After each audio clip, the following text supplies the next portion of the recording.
Olá, como está? Venho aqui hoje convidá-lo para assistir a uma série de vídeos que nós vamos lançar no canal sobre a Agenda 2030. Gostaria de vos explicar o que é a Agenda 2030, ensinar-vos como é que podem encontrar documentos que expliquem o que é que ela pretende, quais são os seus objetivos, as suas metas e os seus prazos de implementação e tentar dissecar um pouco todos os temas, todos os 17 temas que a compõem, para que todos fiquem a saber de uma forma bastante objetiva, espero eu, que é de facto a Agenda 2030 do Fórum Económico Mundial e a agenda para o século XXI da ONU. Se por acaso tiverem algum desses pontos da agenda que gostassem de ver mais explorados, a deixarem-me essa indicação na caixa dos comentários. Convido-vos a participarem, a subscreverem, a fazerem like no canal e a seguirem para mais novidades.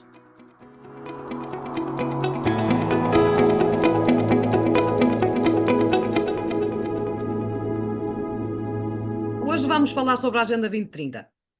E vamos perceber a distinção entre aquilo que foi a globalização e aquilo que é o globalismo. Parece tudo a mesma coisa, mas de facto não é. A globalização foi um termo que todos nós, durante os anos 90, ouvimos muito, quando entra a internet, quando todos começamos a ter acesso aos e-mails e à World Wide Web, ou o www, e veio com o propósito de nos pôr em contacto a todos, a todo o segundo, com qualquer parte do mundo. Desde que tivéssemos um computador com internet, ainda há aquela internet ADSL, não é, que demorava a ligar, não era tão rápido como é hoje em dia. Todos nós podíamos mandar um e-mail, entrar num chat, fazer uma pesquisa. Isso era a globalização, era o conceito de globalização, do mundo globalizado. Um mundo que estava interligado em todos os aspectos a todo o tempo. Hoje em dia nós ouvimos falar do globalismo. O globalismo, embora pareça um conceito semelhante, é um conceito totalmente diferente. E é aí que mais uma vez eles brincam com as palavras. O globalismo é uma tentativa de dominação global, é uma agenda. Existem duas agendas: a Agenda 2030 do World Economic Forum, do Fórum Económico Mundial, e a agenda para o desenvolvimento a agenda para o século XXI, que é a agenda da ONU.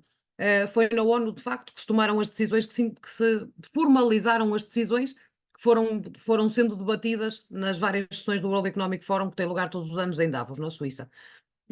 Essa agenda é composta por 17 pontos, todos eles, portanto, cada um deles para um tema em específico, e depois dentro dessas há depois várias agendas que são dirigidas aos países em particular, a cada país em particular, pelas suas especificidades, pela sua cultura. A agenda não avança da mesma forma em todos os países, a agenda vai avançando, porque as sociedades não são todas iguais, porque as culturas têm que ser tratadas de forma diferente, e porque os povos também, uns são mais passíveis de serem maniatados numas determinadas áreas e noutras não. Esses 17 pontos, todos eles juntos, compõem então a dita Agenda 2030, que quer atuar na área da mobilidade, na área dos transportes, na área da agricultura, na área da alimentação, na área da habitação. Portanto, são várias áreas. Aparentemente é tudo para o nosso bem, aparentemente é tudo muito positivo. É para acabar com a fome no mundo, é para que todos tenham igualdade de oportunidades. Quando no fundo vamos a ver o que é isto, por exemplo, a igualdade de oportunidades, o que é? Deveria ser a possibilidade de todos termos acesso a melhores condições de vida, a melhor emprego, a melhor habitação. Mas não é isso que nós vemos na prática. Nós, na prática, o que vemos é que, por exemplo, em Portugal, a habitação praticamente não existe, está a preços astronómicos.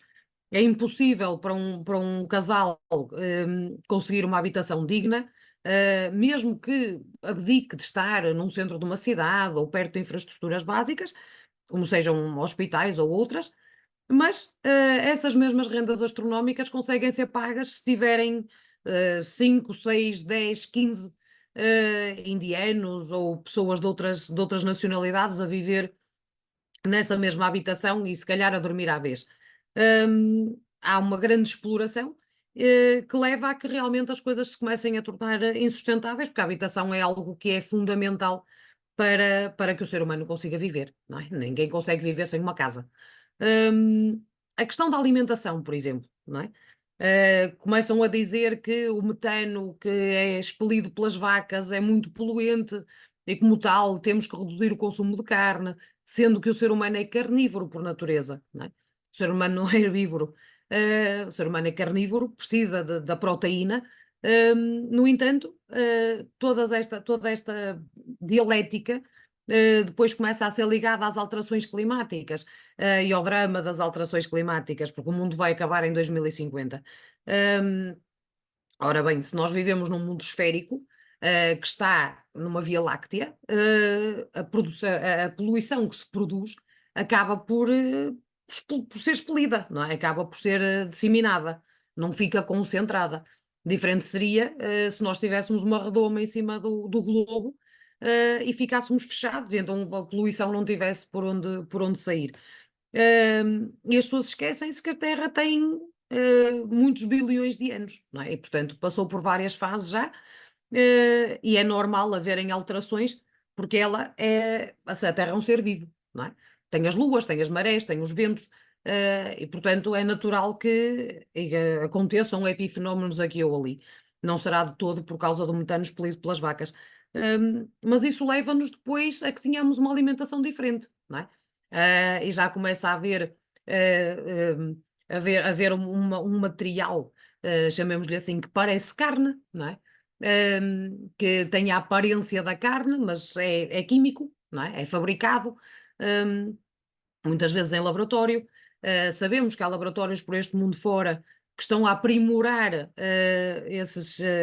precisamente esses materiais para que efetivamente se pareçam e saibam o mais possível à dita carne, para que as pessoas se confundam e deixem de comer a proteína e passem a comer aquele produto.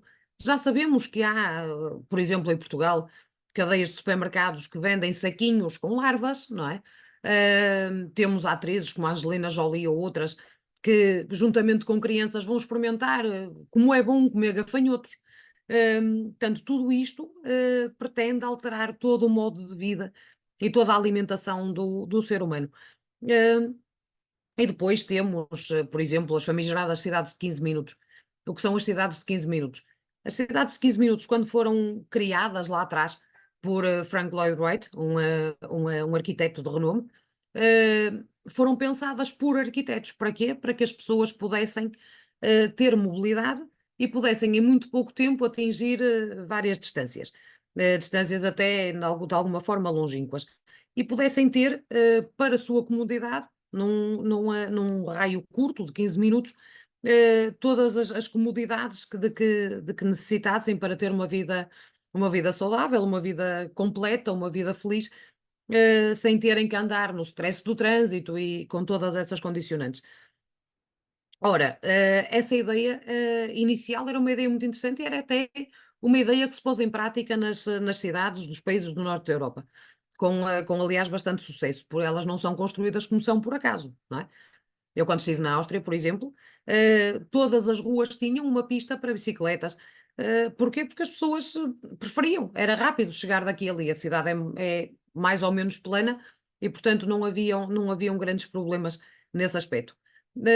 Mas o senhor Klaus Schwab, o dono do Fórum Económico Mundial de que falávamos há pouco, resolveu passar as smart cities, portanto, esse conceito de smart cities, para as cidades de 15 minutos. Ora, nessas cidades de 15 minutos do senhor Schwab, a ideia é as pessoas ficarem fechadas numa cidade e em 15 minutos que lhes permitisse chegar ao emprego, chegar ao colégio dos filhos, chegar ao hospital, enfim.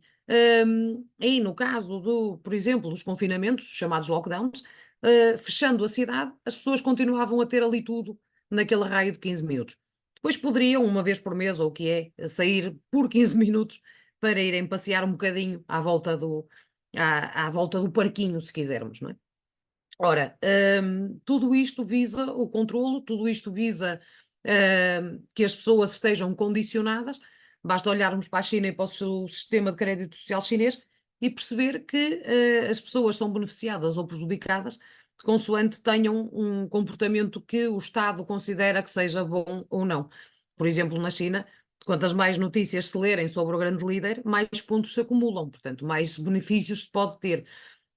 Se uma pessoa cometer uma falha, se atravessar fora da passadeira, se cometer um crime, se tiver um qualquer incumprimento, então a sua cara é esparramada nos grandes ecrãs do metro e por toda a cidade, para que toda a gente saiba que aquele cidadão não se comportou e para que tenham para com ele uma atitude de correção, para que ele então aprenda a ser um bom cidadão e se comporte como todos os outros, podendo assim ter acesso ao mais básico das vantagens, como por exemplo andar de metro ou fazer uma viagem de comboio ou deslocar-se para fora da sua cidade. Portanto, é preciso perceber que esta agenda globalista quer mesmo encerrar o mundo em si mesmo e ter um elevadíssimo controle sobre a população. Nós, por exemplo, cá podemos ver já, por exemplo, aqui na zona do Distrito do Porto, é comum ver-se os autocarros de uma empresa chamada Unir. Essa empresa Unir decorre da empresa Metro do Porto e tem portanto, autocarros a circular repetidamente. A ideia é que circulem precisamente a cada 15 minutos e hoje em dia eles circulam vazios, não é? A grande maioria deles circula só com o condutor todo o dia, todo o dia, durante no Distrito do Porto, esses autocarros vão circulando.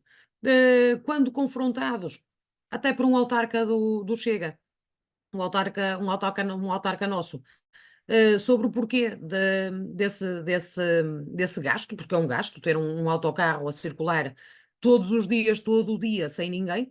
A resposta que lhe foi dada foi: não se preocupe, porque agora eles circulam vazios, mas quando o preço da gasolina for insuportável e as pessoas deixarem de poder andar de carro, eles vão andar cheios, portanto, e não vai demorar muito tempo.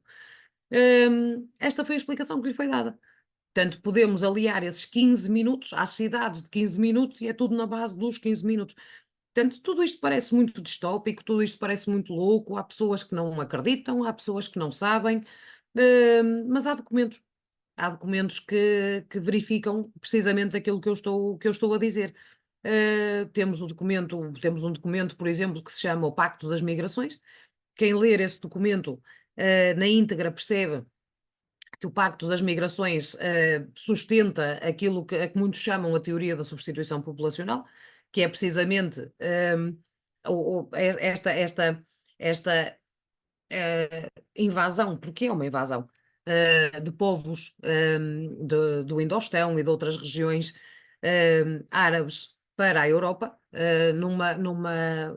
numa métrica diária de muitas centenas, e que vêm para cá precisamente para substituírem os nossos porquê? Porque os nossos não têm condições. Nós temos uma baixa taxa de natalidade, nós temos uma imigração elevadíssima. Quem imigra são os nossos jovens, não é? Que vão constituir família lá fora, vão fazer a sua vida lá fora. E, portanto, a população que está no território português é cada vez mais envelhecida, é cada vez mais aquela que já não tem condições de sair. E estes vêm para precisamente vir, portanto, normalmente são homens solteiros, ou pelo menos não trazem mulheres com eles. São homens que são jovens, são homens que muitos deles têm treino militar, e que vêm para cá fazer a sua vida, não é? Com as mulheres que por cá estão. Nós, se olharmos, por exemplo, para a zona do Martim Muniz, em Lisboa, uma freguesia com alguma densidade populacional, hoje em dia o Martim Muniz está todo islamizado, não é?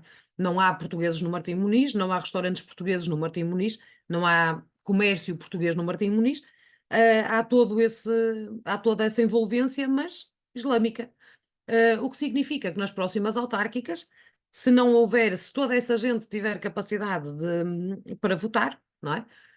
Se já preencher os requisitos, e a maior parte deles já deve de facto preencher, o que acontece é que se essas pessoas votarem num seu elemento, o Martim Muniz pode ser a primeira freguesia portuguesa a ter um presidente de junta islâmico. E eu apelo para que olhem, por exemplo, para a Inglaterra, que não é assim tão longe, não é uma realidade tão estranha para muitos, que já lá foram, se calhar até várias vezes, e podem verificar que muitas das cidades inglesas têm mayors, portanto, o equivalente ao nosso presidente da Câmara, que são islâmicos, e onde se pratica a lei da Sharia, onde há tribunais islâmicos. Eu não quero isso para Portugal e acho que a maior parte de vocês também não quererá. E, portanto, é preciso olhar para isto realmente como um problema, é preciso perceber que este problema tem um pai, tem uma mãe, se quisermos, sendo que o pai é o Sr. Klaus Schwab e o seu Fórum Económico Mundial e a mãe será a ONU, onde estas decisões todas foram validadas pelos países que são membros, e que lá tomam as suas decisões. Podemos verificar, por exemplo, que a ONU tem um documento que data de 1991, que foi aprovado numa sua Assembleia Geral, onde modifica, esse documento visa modificar a utilização do termo aquecimento global, porque era um termo que não estava a ser aceito pela população, porque não fazia sentido, não é? Porque não poderia haver um aquecimento global da Terra quando nos sítios fazia calor, mas noutros fazia frio. E então decidiu-se nessa Assembleia Geral, por sugestão de um dos seus elementos, que o termo aquecimento global seria a partir daí alterado portanto, modificado para alterações climáticas e que passaria esse o termo a ser utilizado, porque assim era muito mais lato e quer chovesse, quer fizesse sol, quer estivesse calor ou frio, poder-se-ia sempre alegar que qualquer epifenómeno seria uma alteração climática ou contribuiria para as alterações climáticas e daí para o fim do planeta. Tudo isto leva a que hajam movimentos de jovens, por exemplo, como cá em Portugal temos o Climáxico, não é? Que acha muito bem colar-se ao chão, ou colar-se, também em Inglaterra acontece isso, e acontece noutros países também, ou atirar tinta para a cara de políticos, ou simplesmente fechar vias de grande fluxo em horas de ponta, para chamarem a atenção. Mas esses miúdos que fazem parte desse grupo em específico, desse climáxico, por acaso tem um elemento do Bloco de Esquerda como parte do seu conselho de administração, não observam, por exemplo, que se calhar a tinta que têm no cabelo, se calhar também tem algum tipo de toxicidade, que as calças de ganga que usam passam por imensos processos de lavagem, onde gastam muita água, onde usam tintos, em que são usados tintos, se calhar também considerados poluentes. Se calhar usam sapatilhas nos pés com uma elevada composição de borracha, portanto, também, cujo processo também poderia ter sido considerado poluente, e, portanto, todos eles eh, transportam a poluição, não é? Se assim quisermos. E, portanto, no entanto, estão ali com aquela lenga-lenga que lhes é ensinada na escola e que eles acabam por repetir ad nauseum sem sequer perceberem efetivamente o que é que estão a dizer ou a validade do que estão a dizer. Sendo que muitos deles também, coitados, como apareceu aqui há tempos um indivíduo, um rapazinho, um jovem, que se afirmava mulher, não é? Portanto, a ideologia de género, a agenda de género é outra também das bandeiras que está nesta Agenda 2030, disfarçada, de igualdade de género. Quando há muito pouco tempo o Chega acusou o governo do PS de ter 400 e muitos milhões para a dita agenda de género, depois logo vieram as vozes gritar, dizer que ai, nós não queremos saber dos direitos humanos, o Chega não quer saber dos direitos humanos, porque lá estão incluídas as vítimas de violência doméstica e de outro tipo de flagelos, porque eles metem tudo no mesmo saco para que as pessoas depois não consigam destrinçar uma coisa da outra e então considerem que aquilo é bom, é positivo e deve ser apoiado. Não, a agenda de género não é boa, não é positiva e não deve ser apoiada, até porque parte de uma premissa errada, que é a de que os géneros existem. Não, os géneros não existem, o que existem são sexos. Existem dois, o feminino e o masculino, e qualquer outra coisa será um problema genético de que a pessoa sofra. Hum, Entretanto, apercebi-me aqui há tempos, por estar a assistir a uma conversa, que eles tinham, naquelas letras todas daquele movimento abcedário, uma categoria que era o intersexo, e eu fiquei a perceber que o intersexo seria aquele que, por exemplo, é masculino, é um ser de sexo masculino, mas que tem um aparelho reprodutor feminino. Ora, isso tem um nome, chama-se hermafrodita. É algo raro, e, portanto, é algo que pode ser corrigido, e era até aqui corrigido com as cirurgias de mudança de sexo ou de alteração de sexo, para que, consoante pessoa tivesse mais hormonas femininas ou masculinas, portanto, o outro sexo lhe fosse retirado e ficasse apenas com o sexo que a sua carga hormonal tinha como predominante. No entanto, eles aproveitaram esses casos raros para criar uma nova categoria e incluir mais uma letra nas muitas que compõem o seu movimento. Portanto, o esclarecimento é urgente, é imperativo, porque as pessoas começam a viver numa realidade muito distópica, que é provocada e patrocinada pelos autores desta agenda, cujo único objetivo é, de facto, o globalismo e o domínio das sociedades. Nós, por exemplo, assistimos aqui em Portugal, nesta legislatura que terminou, do Partido Socialista, à alteração do símbolo nacional nas comunicações do governo. Ora, eles não fizeram só isso, eles também mudaram, para além de mudarem o logotipo, também mudaram a designação, e aquela designação que pertence, portanto, aquele logotipo que pertencia à designação do governo de Portugal, ia passar a ser utilizada para a República de Portugal. Ora, o governo de Portugal não tem o direito, é um órgão de soberania, não tem o direito de se passar a intitular como, deixar de se intitular como Governo de Portugal e passar a intitular-se como República de Portugal. Para já não é República de Portugal, é República Portuguesa. Tanto mais aí haveria então mais um erro a constatar.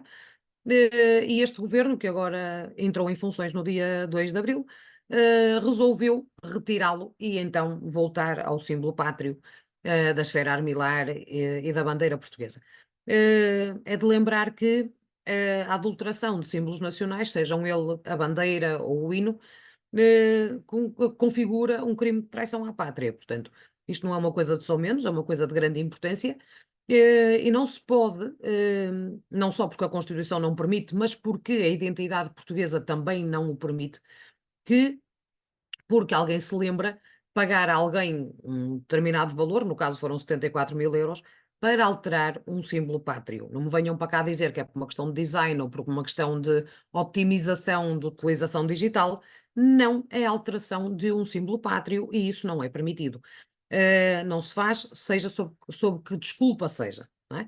Mas também sabemos que, no âmbito da dita Agenda 2030 ou Agenda Globalista, a destruição dos símbolos pátrios, da identidade pátria, que é precisamente no sentido de esbater as comunidades para que elas passem a ser todas iguais, e deixem de ser diferenciadas por aquilo que são a sua história, as suas raízes e a sua identidade nacional.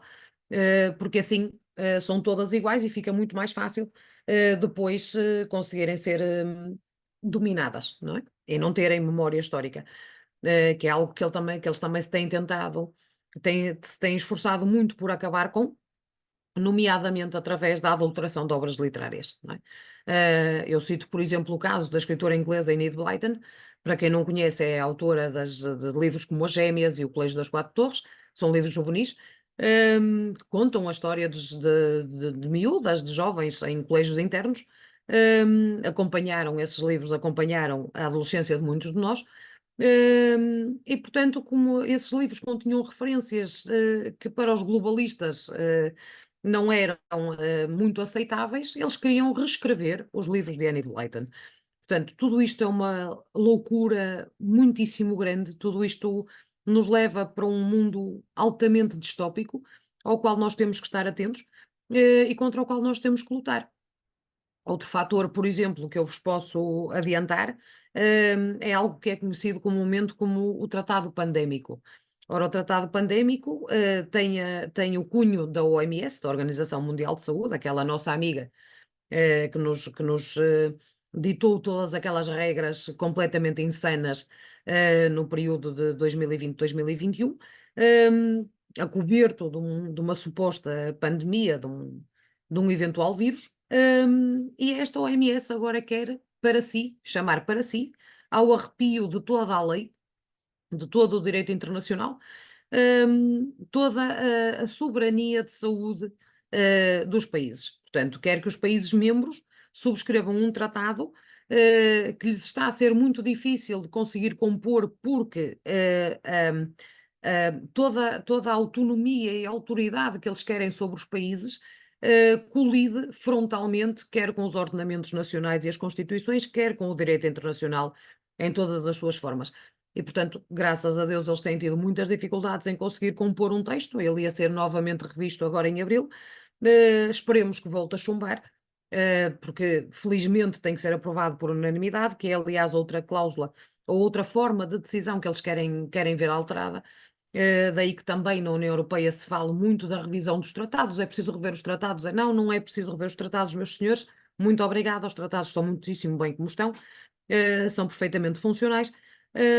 Mas é preciso que eles precisam de os alterar. Porquê? Porque a regra da unanimidade, da decisão por unanimidade está presente, e isso leva a que muitas das coisas que eles querem implementar não sejam possíveis.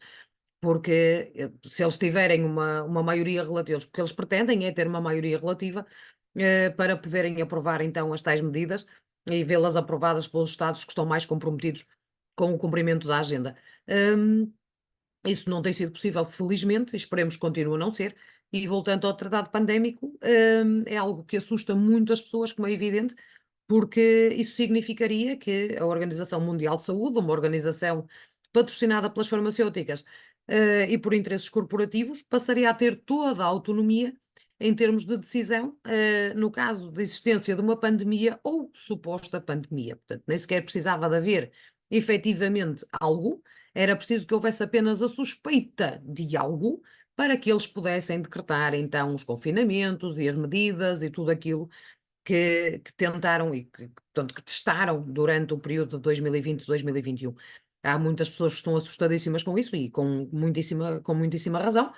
O Chega oficialmente não tem uma posição sobre isso, mas o Dr. André Ventura já fez saber, e essa posição é pública, que é completamente contra quer o tratado pandémico, quer a ingerência, seja de quem for, em questões de matéria de soberania nacional, e, portanto, é por isso também que estas próximas eleições europeias, dia 9 de junho, se revestem de tanta importância.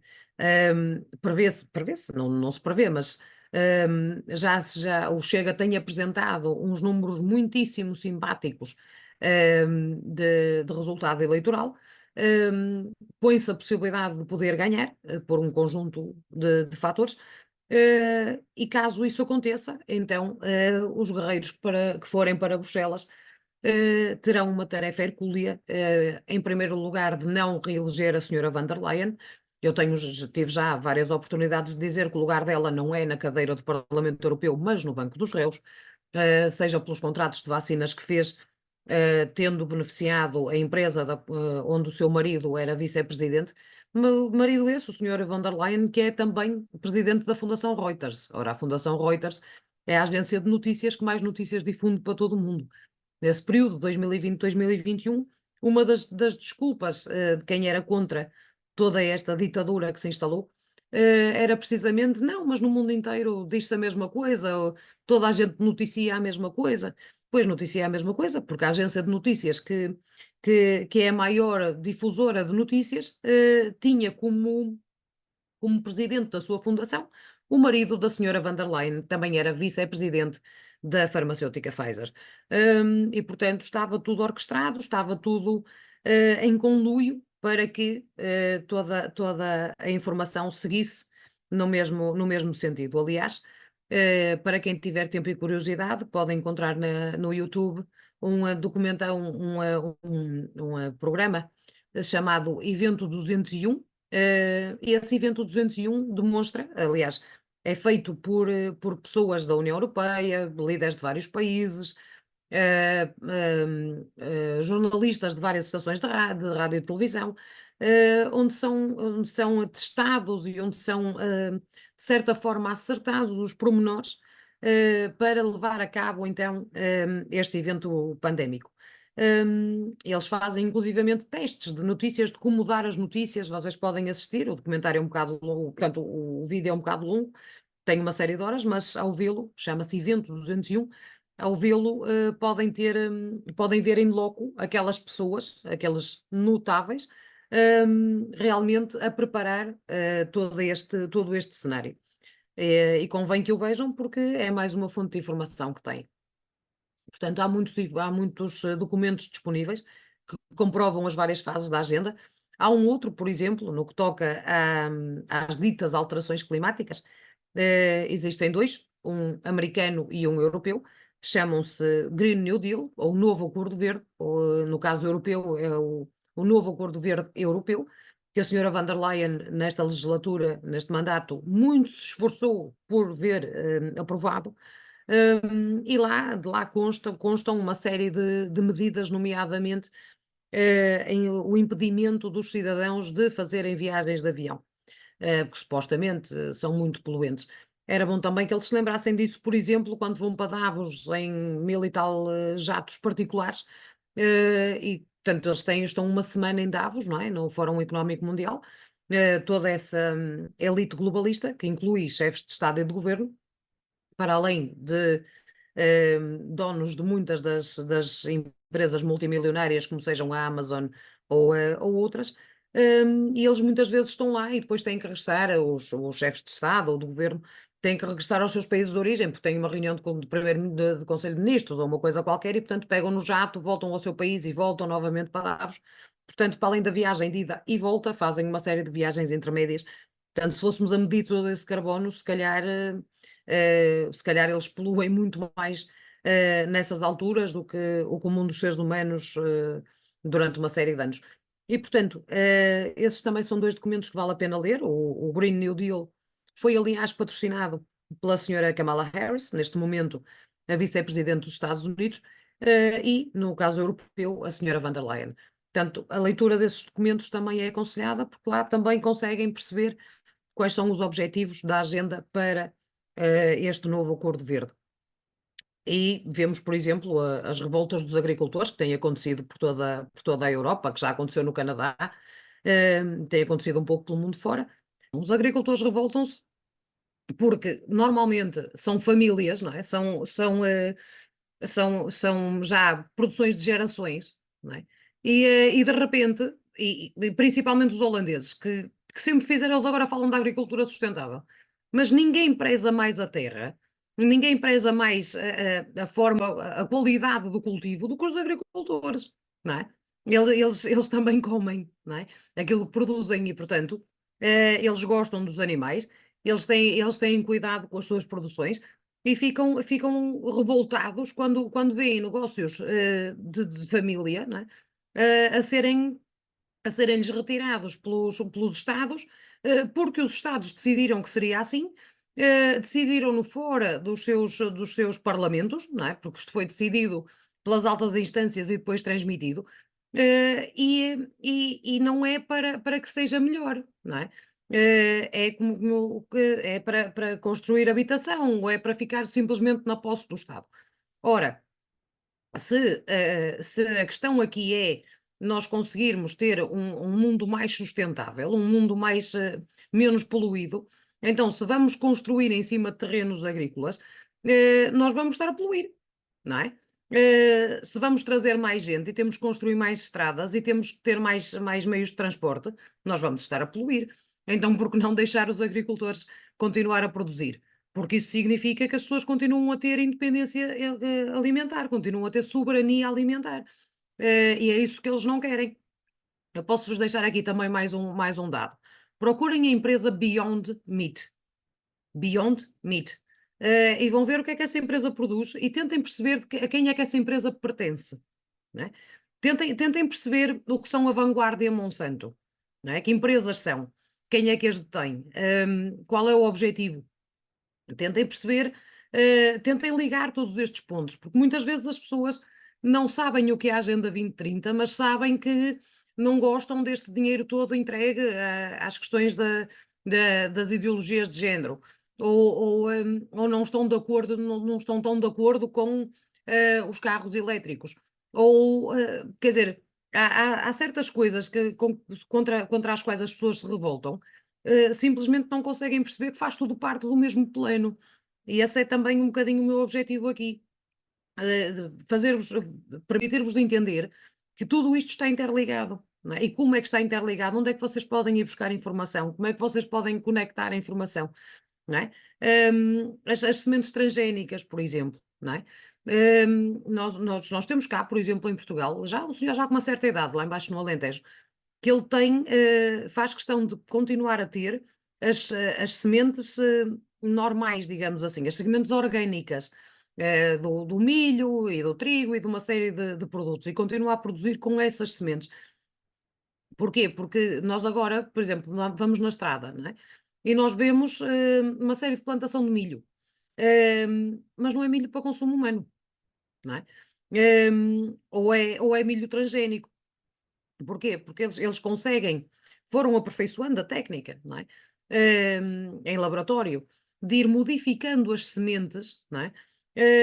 Para que elas depois produzam determinados danos no organismo. Hum, e deixar, para que nós nos desabituemos daquilo que é orgânico, daquilo que é natural, não é? Nós temos que ter muito cuidado hoje em dia, porque esta história por exemplo, a diretiva da União Europeia de que todas as maçãs devem ter um determinado tamanho, uma determinada densidade, mas não, quanto mais amarfanhadas, quanto mais naturais, melhor.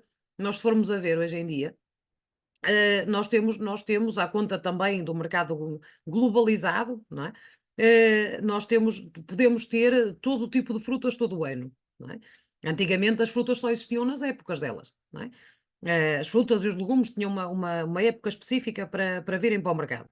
Hoje em dia nós temos acesso a tudo a toda a hora. Mas se formos a ter o cuidado de cheirar, por exemplo, a fruta, não é?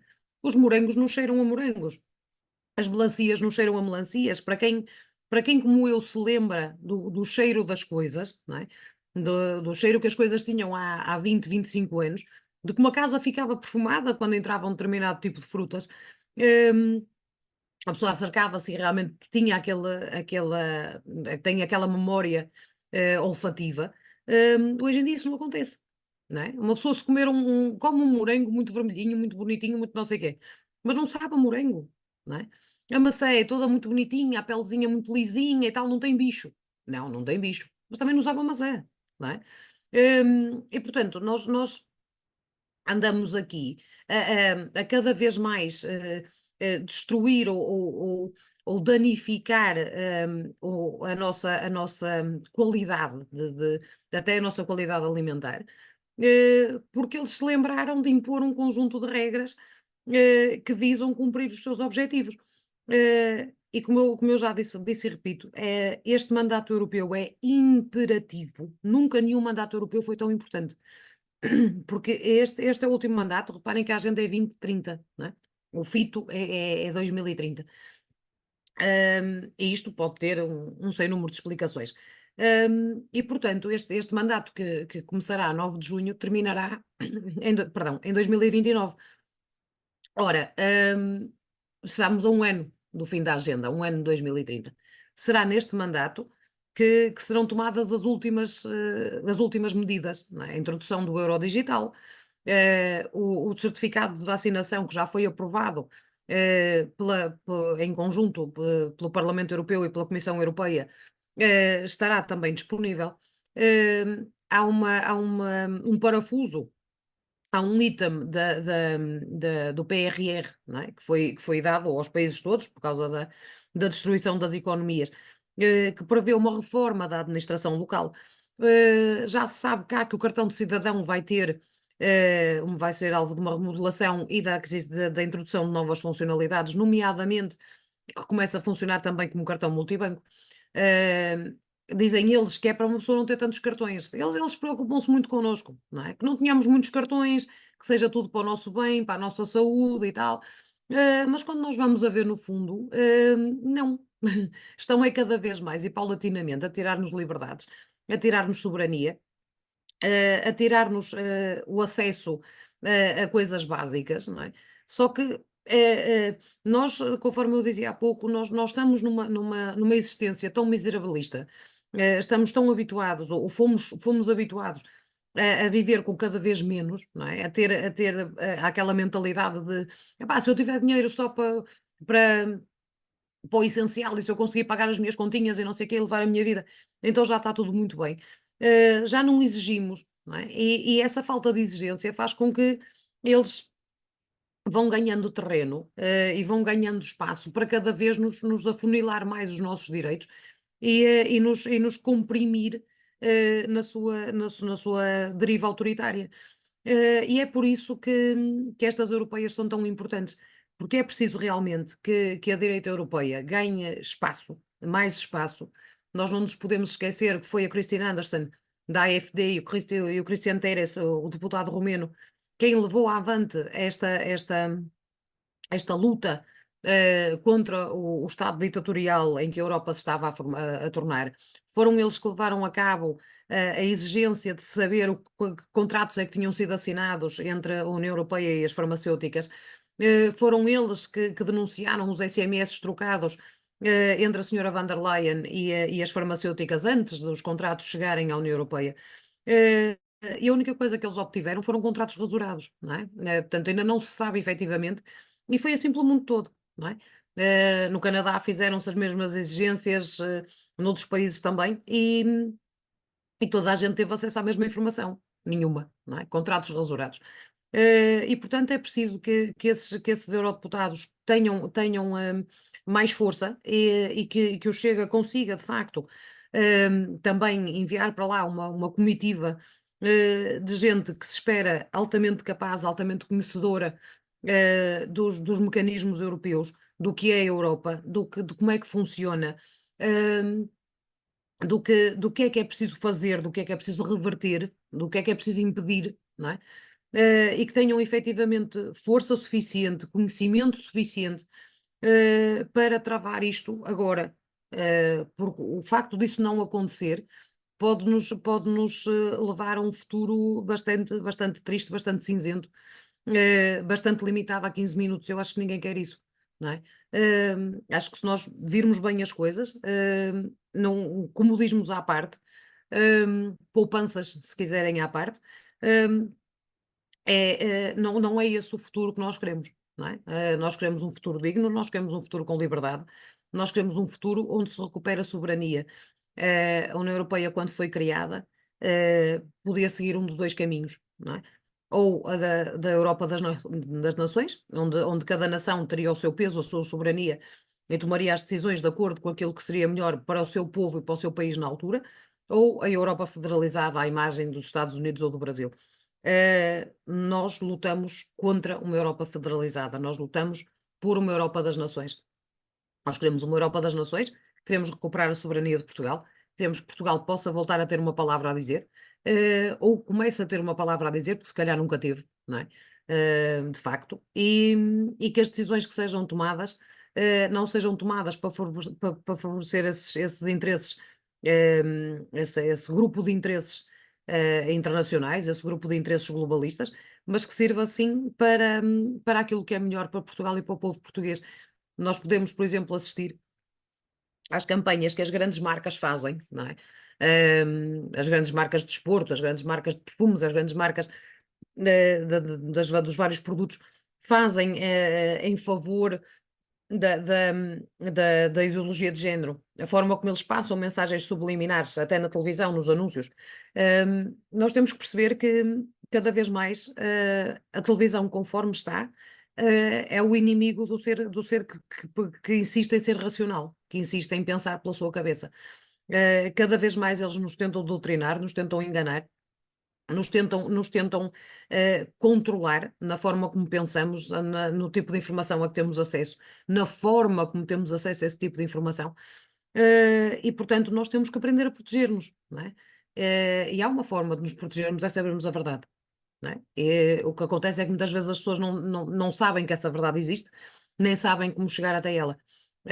E é isso, em certa medida, que eu estou aqui a tentar fazer, e a tentar alertar-vos para este grande problema que já não está à porta, já está quase dentro de nossa casa, não é? E nós temos que aprender a escrutinar muito bem a informação e temos que perceber também que nós, se lermos, os documentos assim, a olho nu, não é? E chegarmos lá sem noção nenhuma daquilo que estamos a falar e sem sabermos ler nas entrelinhas, aquilo vai nos parecer fantástico, não é?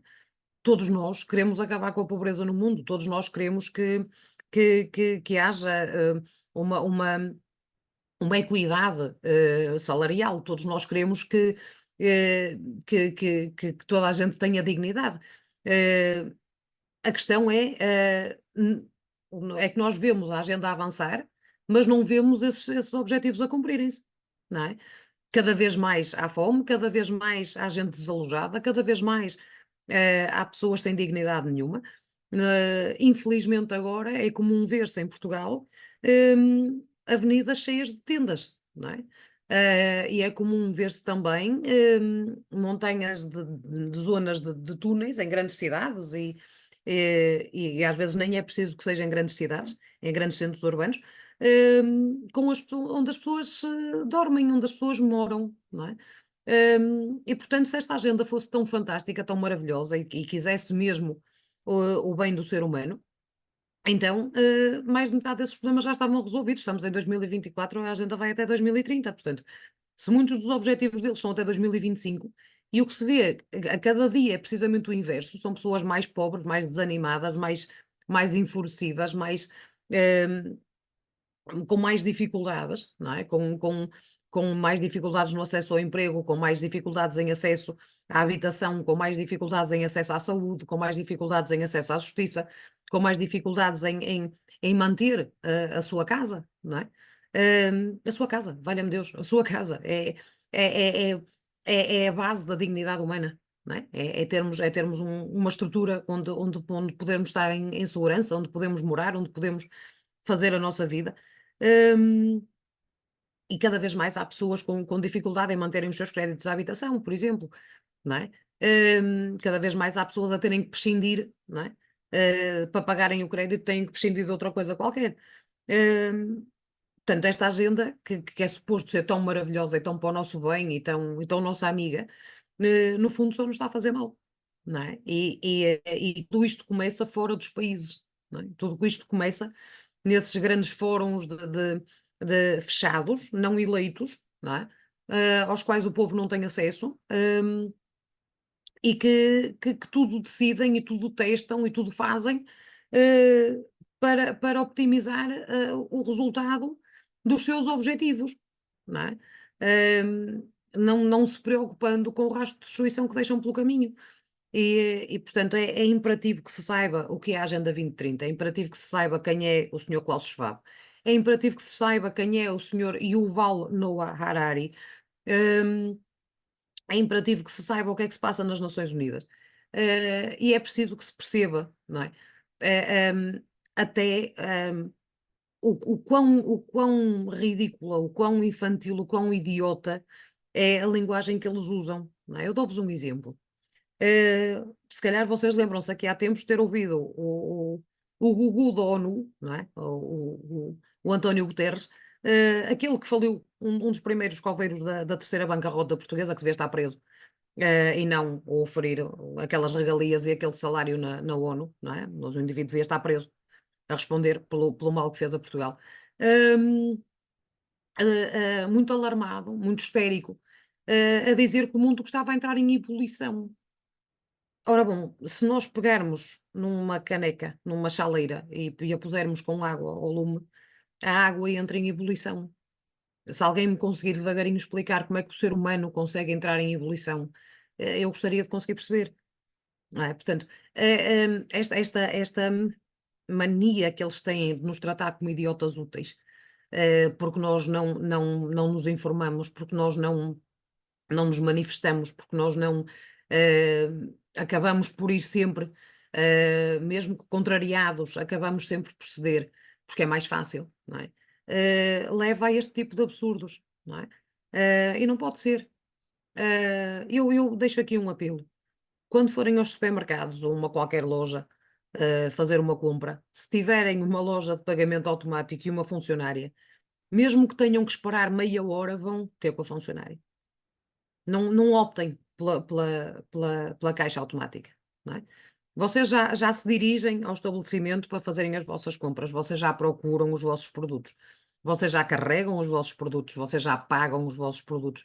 Hum, Quanto mais vocês aderirem a este tipo de comodismo para pouparem 5 minutos, para estarem mais 5 minutos no telemóvel, mais postos de trabalho se vão perder, não é?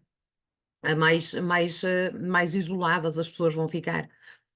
Mais pessoas vão para casa receber a renda básica universal, que também é outra coisa que está prevista na agenda, e que, por exemplo, o LIVRE explica muito bem no seu programa de governo.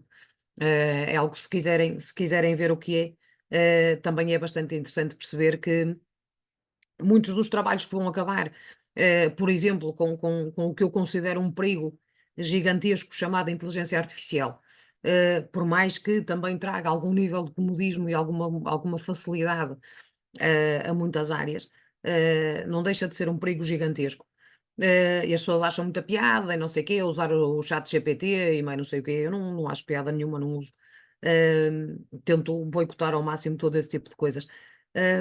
Não me faz bem, eu não preciso, portanto, e pactuar é estar-lhes a dar mais espaço, sou mais uma a ceder, eu pretendo não o fazer.